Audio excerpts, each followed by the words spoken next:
Redoutable joueur de belote, qui a fait les beaux jours du café familial tenu par son fils Cagnon,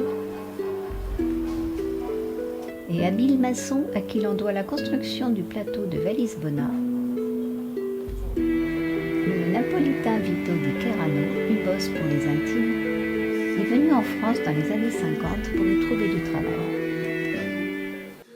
Je suis parti de l'Italie par hasard. Je travaillais dans les Puglie comme maçon. J'ai vu une affiche qui c'est qui voulait travailler en France et je savais qu'il y en avait une avec nous qui était déjà resté en France. Toi qui tu es resté avant moi en France, qu'est-ce que tu penses? Il m'a dit, si c'était moi à ta place, je ne restais même pas un gardeur ici. Après plusieurs chantiers dans l'Hexagone, Vito rejoint l'équipe de l'architecte et novateur Jacques Coel, réputé pour être l'ennemi du fil à plomb. Il participe à la construction de Castellaras le Vieux et de Castellaras le Neuf à Montsartou. Architecture totalement innovante et audacieuse pour l'époque. On a fait beaucoup de maisons. Je faisais au chef, je faisais au candier, c'était de la famille avec Coel. Alors, comme je construis, comme je travaillais avec Coel, je me suis mis à travailler pour mon compte. Vito crée alors une entreprise familiale, les constructions artisanales, qui va décrocher le contrat de la construction de Valisbona au village.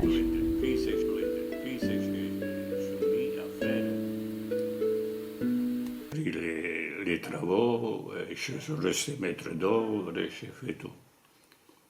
Et j'ai fait tout le village. Le village, Valisbona, boulangerie, la salle de fête, tout le village, Valisbona. Il n'y en a pas d'autre village mieux que ça, de comme je l'ai fait moi. Moi, je suis bonne, je veux rester bonne, je l'ai fait. Mieux que ça, je te dis, il n'y en a pas. Tout en dur.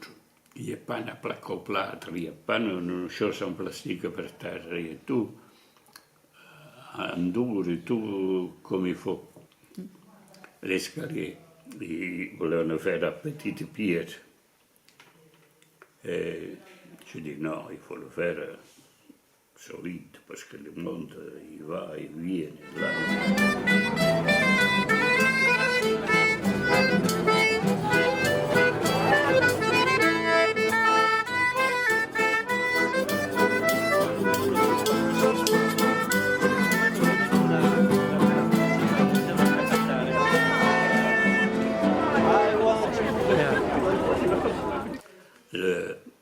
le garde-corps la terrazza, volevo le pierre, insomma, come la tavola, come ça, et à forme arrondie.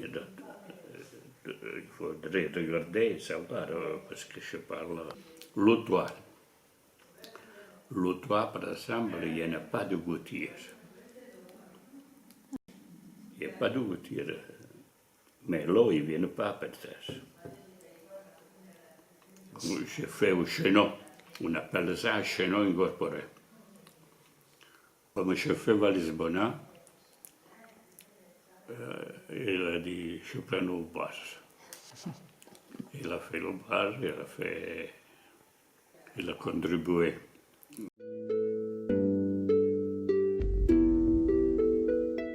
J'ai ouvert dans les années 90, début 90.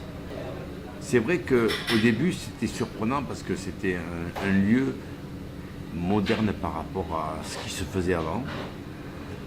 Mais les gens ils ont pris vite goût.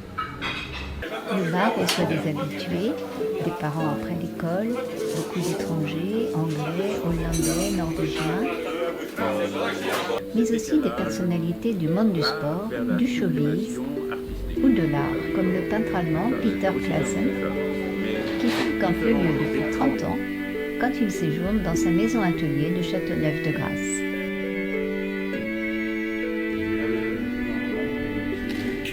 C'était le premier garçon que j'ai rencontré, la première personne qui m'a accueilli d'une façon tellement enthousiaste. Et que j'ai reconnu.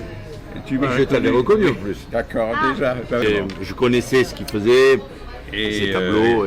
Canio est très sensible à l'art contemporain, il est aussi collectionneur.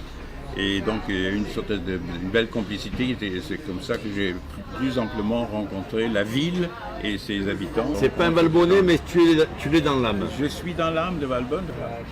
Donc une sorte d'affinité pour le village et ses habitants et ceux qui viennent temporairement.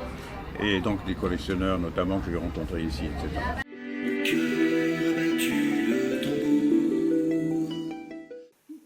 À l'époque, il faut penser qu'ici, quand c'est Kitchenou a des maisons de là, il n'y en avait pas où.